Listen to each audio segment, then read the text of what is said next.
Isang bata ang sinaktan at tinakot pa ng kanyang yaya o mga yaya. Nakuna ng CCTV ang ginawa sa bata na ikinagalit ng kanyang mga magulang. Yan ang tinutukan ni Oscar Oida, exclusive. Sa kuha ng CCTV noong June 7 sa loob ng isang bahay sa Taguig, makikita ang isang yaya kasama ang alaga niyang bata na 1 taong gulang. Nang umiyak, may mga kuha pa na basta na lamang ibinabagsak ang bata at tinutulak palayo. Tinakot pa gamit ang putol na ulo ng manika.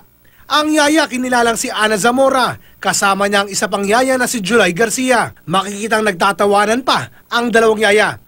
Ang ulo ng manika inilagay sa sahig para di makalapit ang bata, habang ang mga yaya nanonood ng TV.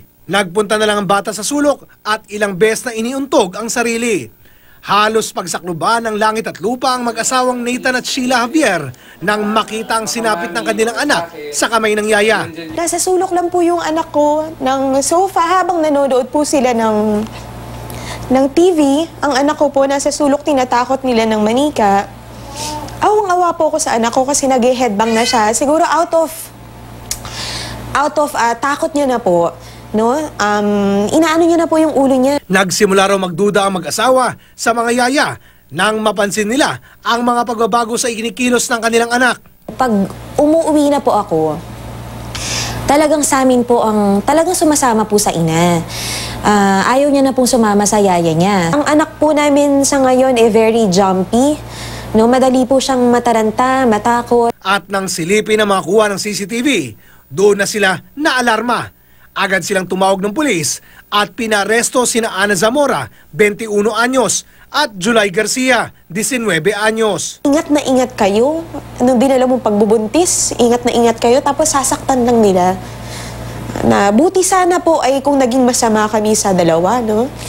Pero hindi po. Naging mabuti po kami sa kanila. Ayon sa Women and Children's Protection Division ng Taguig PNP, ang mga ganitong pananakit sa bata ay maaari magkaroon ng pangmatagalang epekto sa kanila.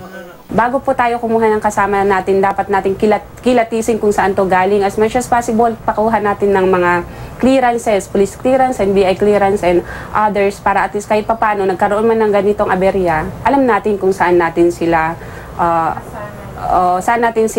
matatagpuan. Sinubukan namin kunan ng panig ang suspect na nakakulong sa Taguig City Detention Center pero tumanggi siyang humarap sa amin. Oscar Oida, nakatutok, 24 oras.